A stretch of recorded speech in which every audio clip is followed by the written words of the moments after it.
فلسفہ عبادت سمجھو، فلسفہ مجلس سمجھو. یہ کیوں فلسفے ختم ہوتے جا رہے ہیں؟ شیعہ جلوس نکالتا ہے فلسفہ، شیعہ ماتم کرتا ہے فلسفہ. امام رضا جب بازار میں نکلتے ہیں سر سے امامہ اتارتے ہیں، پاؤں سے جوتیاں اتارتے ہیں، گریباں کو چاک کرتے ہیں، سر پہ ڈلتے ہیں تو لوگ آ کے پوچھتے ہیں میں کوئی انتقال کر گیا؟ اور الحمدللہ صحیح سالم ہے مولا. ہی دنوں میں کربلا میں میرے جد حسین کو مارا گیا تھا. کوئی جوان تھا علی اکبر، اس کے سینے میں پرچی لگی تھی کہ اتنے سال گزر گئے ایسے کیوں منا رہے ہیں؟ ریزن دے رہے ہیں امام، لوجک دے رہے ہیں، فلسفی دے رہے ہیں کہ دیکھو شیعوں نے غدیر نہیں منایا تو تم غدیر بھول گئے. آج جب کسی سے کہو من کنت مولا فہذا کا کب کہا تھا؟ کسی کو پتا ہے غدیر کیا تھی؟ کہ اگر ہم کربلا ایسے نہ مناتے کل تم کہتے کربلا میں کوئی حسین شہید ہی نہیں ہوا تھا. فلسفی آف عزا امام حسین کہ یاد حسین کو زندہ رکھا جائے. فلسفی آف حج و عمرہ تاکہ یاد ابراہیم، یاد ہاجرہ جنہوں نے دین تم تک پہنچایا ان کی یاد زندہ رکھی جائے.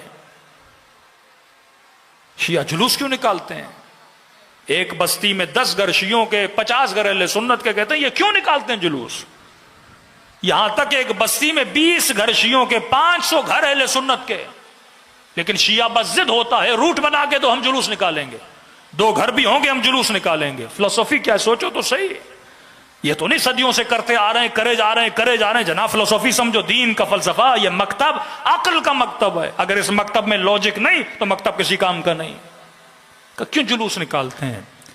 کیونکہ وہ اپنے بچوں کو حسین سننے نہیں دیتے، دروازے بند کر دیتے تھے، ٹی وی سوئچ آف کر دیتے تھے کہ کہیں حسین حسین کی صدا سنائی نہ دے. کہ نہیں ہم جلوس نکالیں گے، حسین حسین کرتے جائیں گے، ان کے بچوں تک حسین کی آواز جائے گی اور اپنے باپ سے پوچھیں گے کون حسین اور کس نے شہید کیا حسین کو.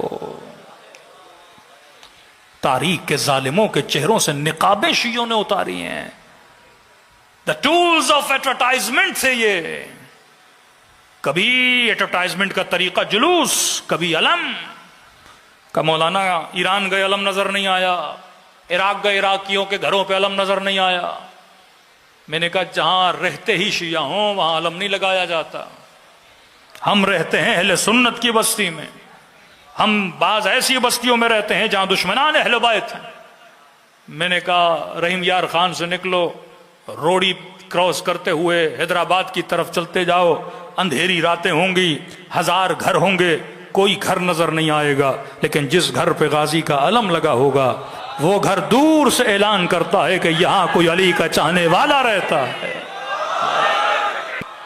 اپنے نسلوں کو، اپنے بچوں کو بتاؤ کہ علم لگاتے کیوں ہیں. یہ نہیں کہ بابا نے لگایا، دادا نے لگایا، اجداد نے لگایا. بھائی کیوں لگا رہے ہیں؟ دوسرے شیعہ کیوں نہیں لگاتے؟ ہم کیوں لگاتے ہیں؟ علم اظہار وجود ہے کہ دنیا کو پتا چلے کہ یہ گھر علی کے چاہنے والے کا گھر ہے. ہمیں لاؤڈ پہ اعلان کرنے کی ضرورت نہیں پڑتی. علم خود اعلان کرتا ہے کہ اس گھر میں علی کا چاہنے والا رہتا ہے. کالے لباس کا فلسفہ ہے. یہ کیوں زیب تن کیا جاتا ہے؟ تاکہ دنیا سمجھے کہ یہ غم منانے کے لیے نکلے ہیں. ہر چیز کی نشانی ہے، ہر چیز کی علامت ہے. مکتب عقل. یہ جلوس نہ ہوتا، شیعت نہ ہوتی، یہ علم نہ ہوتے، اظہار وجود نہ ہوتا، یہ ماتم نہ ہوتا، کس کو پتا ہوتا کہ غم حسین کیا ہے؟ لاکھ دنیا کا ہے کہ ہمیں بھی غم ہے، لیکن ہم تم شیعوں کی طرح روتے نہیں. جسے یہ نہیں پتا کہ غم اور نفرت باطنی چیز ہے. لاکھ کوئی کہے کہ مولانا آپ سے محبت ہے، مجھے کیا پتا دل میں کیا ہے. اظہار جب تک نہ ہو. منافق کہتے ہی اسے ہیں جو ظاہراً کہتے ہیں علی تجھ سے بڑا پیار ہے، باطن کا پتہ نہیں ہوتا. تبھی کہا علی کا ذکر کرو چہروں سے پتہ لگے گا. جو اندر ہے وہ چہرے پہ ظاہر ہوتا ہے. کہ چہرہ کھلے تو مومن، چہرہ بگڑے تو منافق. تو کہا کہ غم کا پتہ تبھی لگتا ہے جب آنکھوں میں آنسو جھلک کے آ جاتے ہیں. بیٹے سے محبت ہے نا، تکلیف ہو تو آنسو بتاتے ہیں. وجود میں تکلیف ہو تو آنکھیں بتاتی ہیں کہ تکلیف کتنی تمہیں دی گئی ہے، یہ آنسو اعلان وجود کرتے ہیں۔ تو اس مکتب کی ایک ایک چیز کے پیچھے عقل چھپی ہوئی ہے۔ روزہ رکھا، 24 گھنٹے بھوکے رہے۔ کبھی سوچو تو صحیح، فلسفہ کیا تھا روزے کا؟ کئی جوانوں سے میں نے پوچھا، میں نے کہا یہ سارا دن اللہ بھوکا رکھ رہا ہے، فلسفہ تو سمجھو۔ میں نے کہا نارمل دنوں میں کتنی بار کھاتے ہو؟ 3 ٹائم اے ڈے، ناشتہ، دوپہر کا کھانا، رات کا کھانا۔ رمضان میں خدا نے کہا کتنی بار کھاؤ؟ 2 بار کھاؤ۔ 1 ٹائم کو خدا نے مائنس کر دیا، کیوں کیا؟ اگر 3 ٹائم انسان کھائے، کاغذ اٹھائے، قلم اٹھائے، میرے ناشتے کا خرچہ کتنا تھا؟ مثلا 200 روپیہ، دوپہر کا خرچہ کتنا تھا؟ 300، رات کے کھانے کا خرچہ کتنا؟ 500، ٹوٹل کتنا ہوا؟ 1000۔ اللہ نے کہا 1 ٹائم چھوڑ دے، اس خرچے کو کاٹ۔ نارمل دنوں میں 1000 کا خرچہ تھا، اور جب 2 ٹائم کھاؤ گے تو 1 ٹائم بچے گا، اسے الگ کر۔ سارا دن تو نے کیا چکھا؟ بھوک۔ اب جو 1 ٹائم بچا وہ اسے دے جو بھوکا ہے۔ بھوک ہوئی، پیاس لگی، تو پتہ چلا نا حسین کربلا میں کتنے پیاسے تھے۔ احساس ہوا نا کہ جب کوئی پیاسا ہوتا اسے پانی دیا جاتا ہے۔ اب آؤ زندگی امام زین العابدین میں، سب سے زیادہ مولا اگر کس مہینے میں صدقہ دیتے تھے؟ ماہ مبارک، فلسفی آف رمضان۔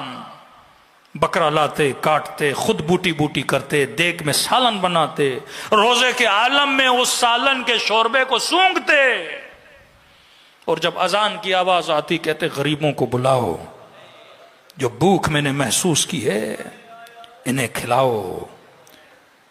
مولا آپ کھائیں گے؟ کہ نہیں نہیں، میرے لیے وہی روٹی لاؤ جو میرے بابا علی کھاتے تھے، وہی نمک لاؤ جو شب 19 ام کلثوم کے گھر میں بیٹھ کر، بیٹی تم نے کب دیکھا کہ تمہارے بابا کے سفرے پہ 2 طعام پڑے ہوں؟ اور یہاں فلسفی آف رمضان، فلسفی آف عبادت، کہ جب عبادات کا فلسفہ بتانا ہو، نارمل ڈیز میں خرچہ کتنا کا 1000، رمضان میں کتنا خرچہ کیا؟ 3 ہزار، 4 ہزار۔ وہ پوری فلسفہ روزہ ختم ہو گیا، تو پھر اس روزے کا کوئی فائدہ باقی نہ رہا۔ یہ وہ فرقہ تھا جس نے عبادات کے فلسفے کو ختم کیا اور امت دین سے بھاگ گئی۔ یہ مکتب حسین ہے۔ اپنے جوانوں کو نماز کا فلسفہ، عبادت کا فلسفہ، جب ماتم کرے تو سوچے ماتم کیوں کر رہا ہوں۔